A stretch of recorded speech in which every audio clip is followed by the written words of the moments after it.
आजच्या या सायंकाळी एसे चर्चच्या वतीने आम्ही सर्वांचं आजच्या या प्रार्थना मननामध्ये तारणाऱ्या प्रभू श्री ख्रिस्तामध्ये स्वागत करीत आहे.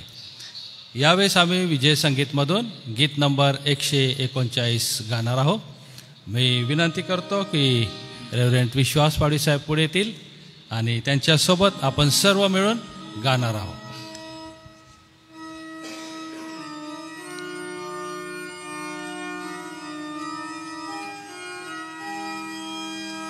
ख्रिस्त माझा आहे जेथे, तेच माझे मंदिर, नित्य सेवा ख्रिस्ता ते, हाच माझा संसार.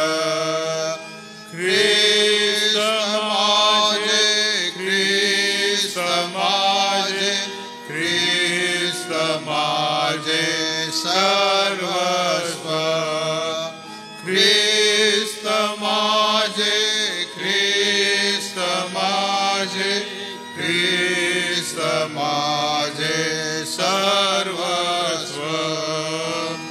ख्रिस्त ज्यांच्या बंधू ते, आप्त माझे जीवाचे,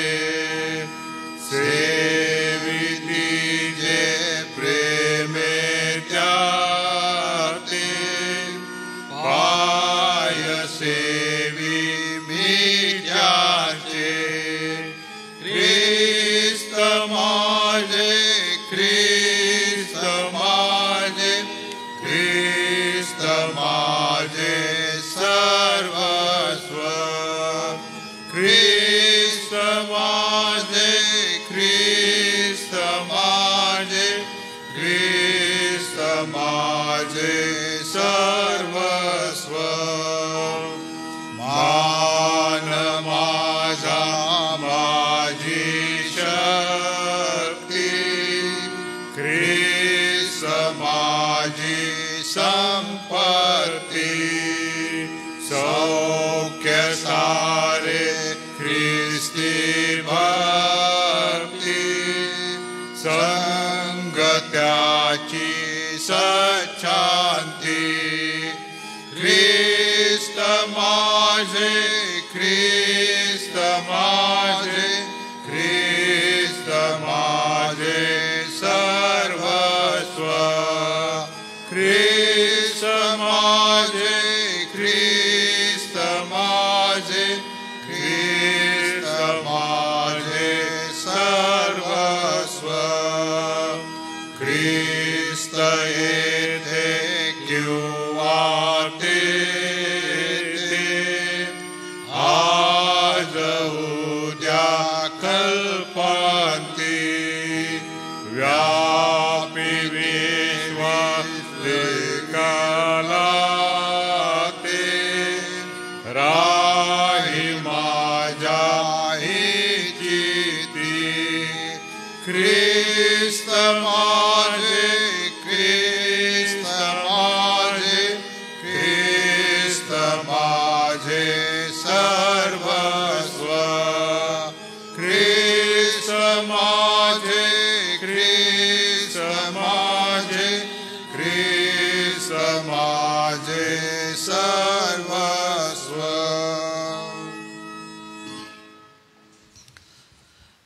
आजच्या या सायंकाळी पुन्हा एकदा पवित्र देवाची मी स्तुती करतो. प्रार्थना मननाकडे जाण्याच्या अगोदर आपण एक छोटीशी प्रार्थना करणार आहोत आणि त्याच्यानंतर आम्ही देवाच्या वचनाकडे जाणार आहोत. वचनाची सेवा आदरणीय रेव्हरंड अनुप पाळके करतील. त्याच्या अगोदर आपण प्रार्थना करू. मी विनंती करतो की नंदुरबार ख्रिस्ती मंडळीचे सचिव आदरणीय लवनेश सर आमच्यामध्ये आहे, ते पुढे येतील आणि प्रार्थनेमध्ये ते आम्हाला घेऊन जातील.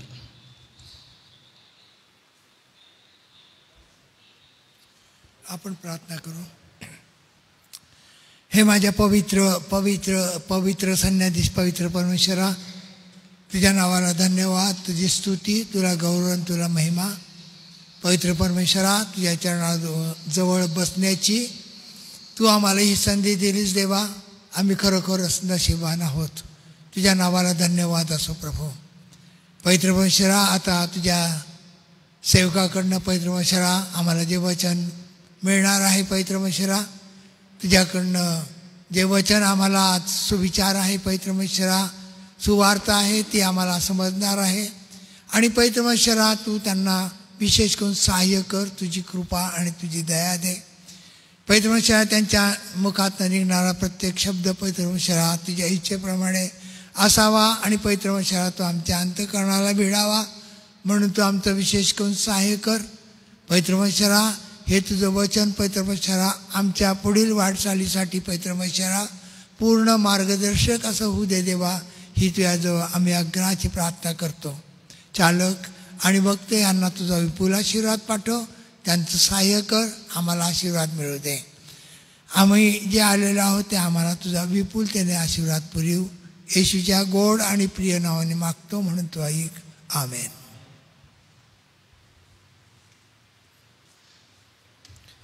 पुन्हा एक वार एका नवीन सप्ताहाला सुरुवात झालेली आहे आणि या सप्ताहभरामध्ये प्रभुदेवा त्याच्या प्रिय सेवकांच्याद्वारे, त्याच्या प्रिय दासांच्याद्वारे आपल्या मनाची पकड घेणार आहे असा मला दृढ विश्वास आहे.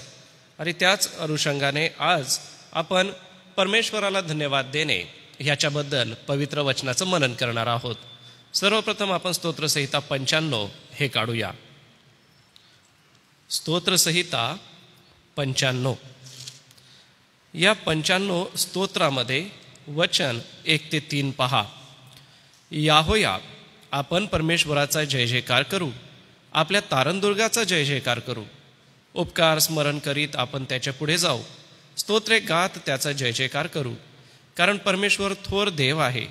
सर्व देवाहून तो थोर राजा आहे. एका ख्रिस्ती व्यक्तीला प्रश्न विचारण्यात आला की तुम्ही परमेश्वराची उपकार स्तुती किती वेळा करतात.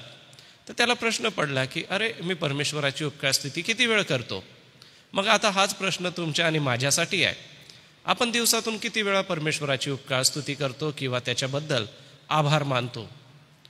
मागे एक उदाहरण आपण ऐकलं होतं. त्यामध्ये 2 देवदूत, काल्पनिक आहे उदाहरण, 2 देवदूत ह्या भूतलावर येतात आणि त्या दोघांच्या हातामध्ये दानपात्रासारखे पात्र असतात. आणि ते पात्र घेऊन दररोज सायंकाळी ते भूतलावरून स्वर्गाकडे जात असतात. एका देवदूताच्या हातामध्ये असलेलं जे दानपात्र असतं किंवा जे भांडं असतं ते फार वजनदार आणि फारच हेवी असं असतं. दुसऱ्या देवदूताच्या हातातलं पात्र हे हलकं असतं. ते आपसामध्ये विचार करतात की तुझं जड कशाला, माझं हलकं कशाला. मग त्यांना थोड्या वेळानंतर असं कळून येतं की ज्याच्या पात्रामध्ये जास्त वजन आहे किंवा जास्त जड आहे त्या लोकांच्या विनंत्या आहे. म्हणजे ते देवदूत खालून विनंत्या घेऊन जात असत. आणि दुसऱ्याचं हलकं होतं, त्याला विचारलं तुझं हलकं कशाला आहे. जेव्हा त्याने खाली उघडून पाहिलं तेव्हा त्याला असं समजलं की ह्याच्यामध्ये तर लोकांची देवाबद्दलची उपकार स्तुती आहे. म्हणजे सांगायचं तात्पर्य हे की आपण उपकार स्तुती खूप करतो, कमी करतो आणि विनंत्या खूप साऱ्या करत असतो. आता विनंत्या करू नये असं मी आपणाला म्हणत नाही, कारण की संत पौल म्हणतो की उपकार स्तुती, विनंत्या आणि रदबदल्या ह्या आपण परमेश्वराला सादर केल्या पाहिजे. मग आमची उपकार स्तुती, आमच्या रदबदल्या परमेश्वरासमोर आम्ही सादर करत असताना एक विचार हा आपण घेतला पाहिजे की मी देवाची उपकार स्तुती किती वेळ करतो किंवा किती वेळ करते. मग उपकार स्तुती करण्यासाठी आपल्याकडे कितीतरी विषय आहे, नाही का. कधीतरी शांत बसून आपण विचार करा किंवा सकाळच्या वेळी ज्या वेळेला आपण प्रार्थना करता त्यावेळेला उपकार स्तुतीची प्रार्थना करा.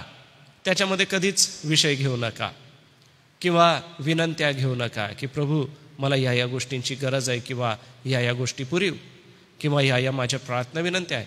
फक्त उपकार स्तुती करा. फक्त उपकार स्तुती करीत असताना आम्हाला देवाचं सामर्थ्य समजून येईल. स्तुती सामर्थ्य नावाचं पुस्तक आहे, ते जर तुम्हाला वाचायला मिळालं तर नक्कीच वाचा. जॉन स्टॉट हे त्याचे लेखक आहे. आणि ते पुस्तक वाचल्यानंतर आपल्याला लक्षात येईल की स्तुती करण्यामध्ये किती सामर्थ्य आहे. आम्हाला सामर्थ्य शब्दांमध्ये, गीत गाण्यामध्ये किंवा काही विशेष कार्यक्रम करण्यामध्ये सामर्थ्य जाणवतं, परंतु देवाची स्तुती करण्यामध्ये खूप मोठं सामर्थ्य आहे हे आपण कधीच विसरता कामा नये. खूप सारी देवाची उपकार स्तुती करा. मग ही स्तुती करीत असताना कसं करा? देवाचं वचन म्हणतं की याहोया आपण परमेश्वराचा जय जयकार करू, आपल्या तारणदुर्गाचा जय जयकार करू. एकट्याने म्हटलंय का मी परमेश्वराचा जय जयकार करतो, मी परमेश्वराचा म्हणजे तारणदुर्गाचा जय जयकार करतो, असं नाही आहे. आपण म्हटलेलं आहे. याचा अर्थ देवाची उपकार स्तुती एका संघ भावनेने आपण केली पाहिजे, एका समूहाने आपण देवाची उपकार स्तुती केली पाहिजे. सुनामीच्या काळामध्ये काही व्हिडिओ आपल्याला जर बघायला मिळालेले असतील तर एक व्हिडिओ त्यात असा होता की एक पडकी इमारत आहे, ते चर्च असावं आणि त्यामध्ये खूप सारं पाणी भरलेलं आहे, लोकांना जागा नाही, तरी लाकडाच्या ओंडक्यावरती लोक बसलेले आहेत, पाणी इकडून तिकडं वाहत आहे आणि ते सगळे मिळून कोण मित्र येशुवानी हे गीत गात आहेत. म्हणजे देवाची स्तुती करत आहे. इतकी मोठी सुनामी आली, अनेकांनी आपली घरं, आपली संपत्ती, आपली आप्त नातेवाईक, आपले प्रियजन गमवून टाकले. एवढं सगळं असताना देखील इमारत नाही आहे, उघडं छप्पर आहे, भिंती पडून गेलेल्या आहे, कसल्याही प्रकारचं इलेक्ट्रॉनिक असं साधन नाही आहे. एवढं सगळं असून सुद्धा ओंडक्यावरती पाण्यामध्ये इकडून तिकडं हेलकावे खात बसलेले लोक आणि म्हणतात की कोण मित्र येशुवानी सारे ओझे वाहाया. देवाचं स्तुती सामर्थ्य समूहाच्या द्वारे करा. ज्या वेळेला समूहाच्या द्वारे आम्ही देवाची स्तुती करतो, देव अद्भुत कार्य घडवून आणतो. आणि देवाचं हे अद्भुत कार्य घडवत असताना आम्हाला जर बघायचं आहे तर यरीहोच्या कोटाची आठवण करा. लोकांनी फेऱ्या मारल्या आणि जयघोष केला आणि जयघोष केल्याबरोबर इतका मोठा कोट ढासळून पडला. का? कारण स्तुतीमध्ये सामर्थ्य आहे. देवाची उपकार स्तुती सर्व बाबतीत करीत राहा. जेही आपण कराल त्याच्यामध्ये स्तुती करतच राहा. स्तुती करण्यामध्ये कधी कमी पडू नका आणि स्तुती करत असताना समूहाने करा, एकमताने, एका गटाने आपण मिळून देवाची उपकार स्तुती केली पाहिजे. प्रभू येशू ख्रिस्ताचं स्वर्गारोहण झालं आणि त्याच्यानंतर शिष्य माडीवरल्या खोलीमध्ये जमलेले असताना ते देवाची स्तुती करत होते आणि अकस्मात पवित्र आत्म्याचा वर्षाव त्यांच्यावरती झाला व ते देवाची स्तुती करू लागले. याचा अर्थ काय की देवाचा पवित्र आत्मा ज्या वेळेला येतो त्यावेळेला तो तुम्हाला स्तुती करण्यासाठी भाग पाडतो किंवा देवाचा आत्मा स्तुती करायला लावतो. मग देवाचा आत्मा आपल्याला स्तुती करायला लावतो तर मग आपण स्तुती करण्यासाठी कमी कशाला? पाऊल आणि सिला रात्रीच्या समयी जखडलेले आहेत, वेतांनी त्यांना खेचलेलं आहे, छडा त्यांना मारलेले आहे, अगदी अर्धमेले झालेत, जखमा दुखत असतील, रक्त निघत असेल, मुक्का मार कदाचित लागलेला असेल, पाय खोड्यामध्ये अडकवलेले आहेत आणि अशा रात्रीच्या समयी ते देवाची स्तुती करत होते. आणि बंदिवान आजूबाजूचे त्यांची ती देवाची स्तुती ऐकत होते. कसं चित्र असेल नाही का? रात्रीचा समय, सगळीकडे काळोख, सर्व बाजूला अंधकार, सर्व प्रकारच्या वेदना शरीरावरती आहे, तर त्यांनी स्तुती करायचं थांबवलं नाही. दोघांनी मिळून प्रभूची स्तुती चालूच ठेवली, थांबवली नाही. आज तुम्ही आणि मी प्रभूची स्तुती करत राहूया, एका संघ भावनेने प्रभूची स्तुती करू. दुसरी गोष्ट म्हणजे शारीरिक वेदना जरी झाल्या तरी देवाची स्तुती करायला कमी पडू नका. आम्ही जसं पाहतो की खोड्यांमध्ये पाय अडकलेले आहे, इतका त्रास होतोय, परंतु देवाची स्तुती करण्यामध्ये ते कमी पडले नाही. पूर्ण त्यांनी देवाची स्तुती केली. याचा अर्थ नित्य रात्रीच्या समयी ते देवाची स्तुती करणारे असावेत. याचा अर्थ ते देवाचे गीत गाणारे नक्कीच असावेत. आज आपण किती देवाची स्तुती करतो मनामध्ये घेऊया. दानिएलाच्या बाबतीत फरमान तयार झालेलं होतं, फरमानावर सही झालेली होती आणि या फरमानाला गाजवलं सुद्धा गेलं होतं. तरी पण दानिएल जातो आणि दिवसातून 3दा आपल्या खिडक्या ज्या यरुशलेमेच्या दिशेकडे होत्या उघडतो, गुडघ्यावर बसतो आणि प्रार्थना करतो. म्हणजे देवाची स्तुती तो करतो, खंड पडू देत नाही. आमचं शरीर दुखतं, व्याधी होतात, थकवा येतो, म्हणून जर आम्ही आमची उपासना पद्धत बदलत असू किंवा आम्ही आमच्या सोयीने जर देवाची आराधना करत असू तर देव कसा संतुष्ट होईल, देवाला कसा आनंद वाटेल? बघा, जे सातत्य आपण ठेवलं पाहिजे ते सातत्य ठेवलंच पाहिजे. त्याच्यामध्ये कसल्याही प्रकारची कमतरता असता कामा नये. सातत्य हे सतत आणि सतत असलं पाहिजे. देवाची स्तुती ही आमच्या मुखातून सतत आणि सतत झाली पाहिजे. ज्या वेळेला यरिहोच्या वाटेने प्रभू येशू ख्रिस्ताचं आगमन झालं आणि प्रभू येशू ख्रिस्त येत असताना जयघोष करणारी लेकरं होसांना होसांना म्हणत होती आणि होसांना होसांना गजर करणारी ही लोक पाहून शास्त्र्यांना आणि याजकांना राग आला. काय करत होते बरं ते तर प्रभूची स्तुती करत होते नाही का. तिसरा मुद्दा म्हणजे स्तुती करत असताना जरी विरोध झाला तरी देवाची स्तुती करणं सोडू नका. शास्त्री याजक हे समाजाचं नेतृत्व करणारे व समाजाला एका विशिष्ट दिशेने घेऊन जाणारे होते, परंतु त्यांनी त्यांना दटावलं आणि स्तुती करू दिली नाही. परंतु त्यांनी झाडाच्या डहाळ्या तोडल्या, वाटेवर पसरल्या आणि ख्रिस्त राजवैभवाने यावा तसा तेथून आला. म्हणजे काय की देवाची स्तुती करण्यासाठी लोकांनी बंधनांचं जे होतं ते तोडून टाकलं. जे अडचण निर्माण करणारे होते त्या पलीकडे ते गेले आणि देवाची स्तुती करणं सोडलं नाही. या ठिकाणी म्हटलंय त्याप्रमाणे आपण सर्व मिळून परमेश्वराचे गीत गायन करू. वचन 3 म्हणतं की कारण परमेश्वर थोर देव आहे, सर्व देवाहून तो थोर राजा आहे. त्याची उपकार स्तुती कशी करा. तो देव आहे, थोर आहे, सर्व देवाहून थोर आहे. आमचा प्रभू किती चांगला आहे नाही का. सर्व देवाहून तो मोठा आणि सामर्थ्यशाली देव आहे. आमच्या प्रभूकडे या पद्धतीने पाहून त्याची उपकार स्तुती करा. सर्व देवाहून तो थोर असा आहे. वचन 5 समुद्र त्याचा आहे, त्यानेच तो उत्पन्न केला. वचन 4 त्याच्या हाती पृथ्वीची खोल स्थले आहेत, पर्वतांची उंच शिखरे त्याचीच आहे. म्हणजे बघा, पृथ्वी, पर्वत, समुद्र, कोरडी भूमी परमेश्वराने घडली आहे. किती अद्भुत आहे. परमेश्वराने शब्द मात्र बोलून हे सगळं घडवलं. किती मोठे पर्वत ज्यांना सर करण्यासाठी ऑक्सिजनची कमतरता असती तरीही काही फार धैर्यवान लोक तो पर्वत चढून जातात आणि त्याच्या शिखरावर उभे राहतात आणि बघतात की देवाचं अंगुली कार्य किती मोठं आहे. त्याच्यासमोर गुडघे टेका, झांज व सतार वाजवत त्याच्यासमोर या. आज सायंकाळी मननामध्ये हेच आपल्या मनावर ठसवू इच्छितो, ते म्हणजे उपकार स्तुती करण्यामध्ये कधी कमी पडू नका. शेवटला मुद्दा म्हणजे योहान 3:16 देवाने जगावर प्रीती केली. बघा किती मोठी प्रीती केली देवाने, एकुलता एक पुत्र दिला. मग एकुलता एक पुत्र जर कोणी तुम्हाला देतोय तर त्याची उपकार स्तुती आपण का करू नये. आणि प्रभू येशू ख्रिस्त ज्याने स्वर्गीय सुख सोडलं, स्वर्गीय समाधान सोडलं, आमच्यासाठी मानव झाला, आमच्यासाठी मानवाच्या वेदना त्याने सहन केल्या, आमच्यासाठी चपडा काट्यांचा मुकुट, आमच्यासाठी हाल अपेष्टा सहन केल्या, एवढं सगळं सहन केलं तर मग का आम्ही त्याची उपकार स्तुती करू नये. आम्ही ख्रिस्ती विश्वासणारे स्तुती करण्यामध्ये कमी पडतो असं मला वाटतं. कधी कमी पडू नका. आपल्याला चांगला सूर नसेल हरकत नाही, परंतु प्रभूसाठी गीत गायन करा. आपण गीत गात असताना टाळ्या वाजवून प्रभूची स्तुती करू शकतो का. कारण की आमच्या शरीर प्रकृतीच्या द्वारे देवाची स्तुती केली जात असते. आपल्याला चांगलं लिहिता येतं तर आपण प्रभूसाठी गीत लिहावं, कारण स्तोत्रकर्ता म्हणतो की मी रचून माझी प्रार्थना तुला सादर करीन. देवाने आपल्या प्रत्येकाला काही ना काही दानं दिलेली आहे. आपला अंतिम हेतू सगळ्यांचा एकच असला पाहिजे, तो म्हणजे देवाची स्तुती करणे. संत पाऊल म्हणतो की जे काही तुम्ही करता ते प्रभूसाठी म्हणून करा.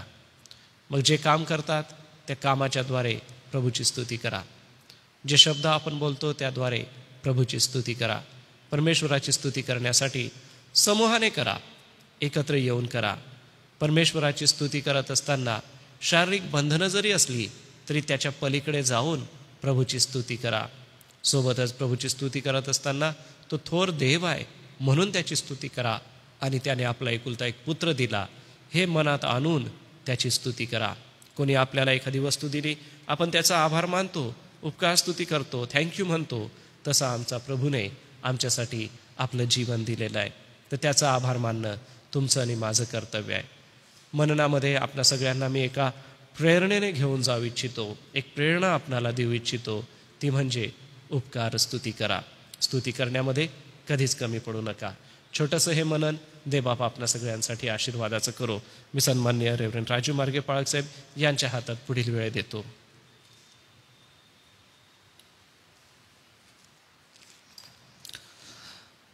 आजच्या संध्याकाळी अतिशय महत्त्वाचं वचन आपल्यापर्यंत पोहोचलेलं आहे.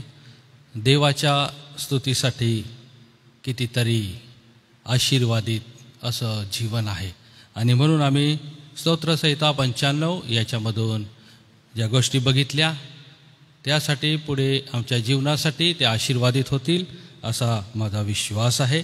आणि म्हणून आदरणीय रेव्हरंड अनुप पाळक यांचे देखील मी आभार मानतो, आपले देखील मी आभार मानतो. उद्या सायंकाळी पुन्हा 5:45 ते 6:30 या दरम्यान प्रार्थना मनन असणार आहे. त्यावेळेस आदरणीय रेव्हरंड पठारे पाळक हे देवाच्या वचनाची सेवा करतील. यावेळेस आम्ही प्रार्थना करणार आहोत. मी विनंती करतो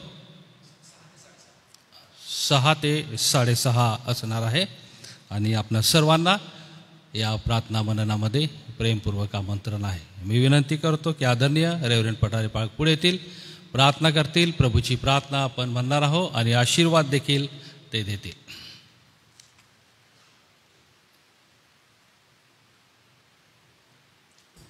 प्रार्थना करू आपण. आमच्या प्रेमळ गौरवी प्रभू, आम्ही तुला धन्यवाद देतो. आज सायंकाळी या थोडा वेळ म्हणण्यासाठी तू आम्हाला एकत्र केलं. आम्ही आज सायंकाळी तुला यासाठी धन्यवाद देतो की प्रभू, तू आमचा जो परमेश्वर आहेस तो अति स्तुतीस पात्र आहे, ज्याची आम्ही स्तुती करावी असा एकच थोर आणि महान तू आमचा प्रभू आहेस. तुझं नाव स्तवनी आहे. सूर्याच्या उगवतीपासून मावळतीपर्यंत सदैव तुझं नाव स्तवनी आहे. म्हणून प्रभू, या सायंकाळी पुन्हा आम्ही तुझी स्तुती करतो. या म्हणण्यामध्ये प्रभू, तुझ्या दासाकडून आम्हाला जे वचन ऐकायला मिळालेलं आहे की प्रभू, आम्ही तुझी स्तुती हर्षाने आनंदाने मनापासून करावी. आणि प्रभू, हे वैयक्तिक आहे, सामूहिक आहे.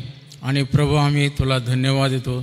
जी तुझी पवित्र मंडळी आहे त्या सर्वांना तुझं वचन आव्हान करत आहे की परमेश्वराची स्तुती करा. देवबापा, आज आम्ही तुला धन्यवाद देतो, कारण आमच्या प्रार्थना ह्या फक्त मागण्या आणि विनंत्या असाव्यात असं नव्हे, परंतु आभार प्रदर्शन स्तुतीच यामध्ये असावी. आणि प्रभू, आभार प्रदर्शनाचं आम्ही तुझ्याकडं हे मागणं करावं.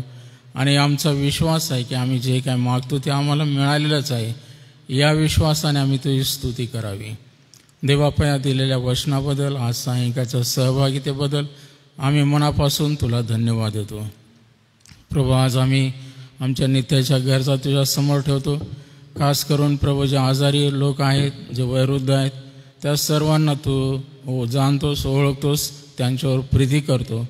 आणि प्रभू, आम्ही प्रतिदिनी त्यांच्या नावाने प्रार्थना करत असताना आजही त्या प्रियांना तुझ्या हातात सोपवतो. त्यांना स्पर्श कर, आरोग्य दे आणि सर्वांना चांगलं आरोग्य देऊन तू तुझं गौरव करून घे.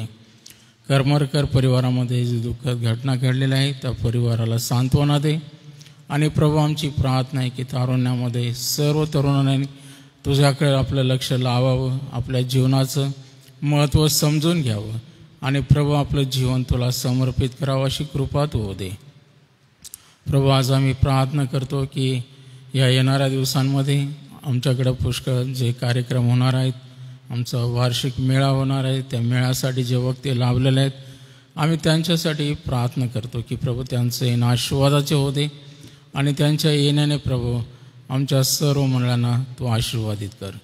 सोबतच प्रभू, आम्ही प्रार्थना करतो ज्या ज्या सभा महिलांच्या असो, तरुणांच्या असो, त्या होत असताना त्या सर्व कार्यक्रमांना तू आशीर्वाद दे. आमचे मान्य अध्यक्ष, कार्यकारी मंडळ, सर्व मंडळांचे पंच मंडळ, सर्व अध्यक्ष, सर्वांना तुझी कृपा आणि सहाय्य पुरव. आम्ही प्रार्थना करतो प्रभू, या दिवसांमध्ये अनेक गावांमध्ये, अनेक ठिकाणी प्रभू जे मेळावे भरवले जाणार आहेत, त्या ख्रिस्ती समुदाय एकत्र येत असताना प्रभू, पवित्र आत्म्याच्याद्वारे, त्या वक्त्यांच्याद्वारे, त्या दासांच्याद्वारे प्रभू, सर्वांना प्रभू आत्मिक अन्न मिळू दे. आणि प्रभू, सर्वांनी या दिवसामध्ये तुझ्या पवित्र भयामध्ये वाढावं आणि प्रभू येशू ख्रिस्ताच्या आगमन दिनासाठी तत्पर राहावं. म्हणून प्रभू, या मेळ्यांमध्ये येणाऱ्यांना तू स्पर्श कर. आम्ही प्रार्थना करतो देवबापा, आज सायंकाळी या मंडळामध्ये जे मंदिरामध्ये हजर आहेत आणि जे प्रभू ऑनलाईन जोडले गेलेले, त्या सर्वांना तुझा आशीर्वाद दे. आज आम्ही पुन्हा तुला धन्यवाद देतो या वचनांबद्दल. या स्तोत्रकर्त्याने केलेल्या आव्हानाप्रमाणे पुन्हा एक वार मनोभावे तुला स्तवितो, धन्यवाद देतो. तारणाऱ्या प्रभू येशूच्या नावाने ही प्रार्थना करतो म्हणून तो ऐक. आमेन. तुझे नाम पवित्र मानले जाओ, तुझे राज्य येऊ, जसे स्वर्गात तसे पृथ्वीवरही तुझ्या इच्छेप्रमाणे हो. आमची रोजची भाकर आज आम्हाच दे, आणि जसे आम्ही आमच्या ऋणास ऋण सोडितो तसेच तू आमच्या ऋणांपासून सोड, आणि आम्हास परीक्षेत आणू नकोस, तर आम्हास सर्व वाईटापासून सोडी. कारण की राज्य, सामर्थ्य आणि गौरव ही सर्व काळ तुझीच आहेत. आमेन. आणि आता आपला तारणारा प्रभू येशू ख्रिस्ताची कृपा, देवबापाची प्रीती आणि पवित्र आत्म्याची गोड संगती या मंदिरामध्ये हजर असलेल्या सर्व तुझ्या दासांबरोबर, ऑनलाईन जोडले गेलेल्या सर्वांबरोबर, देवाची मंडळी आणि इस्रायल राष्ट्र याबरोबर आता आणि सदा सर्व काळ असो. आमेन. ख्रिस्त पवित्र शांती सत्प्रीती शोभा सौंदर्य माझे आजे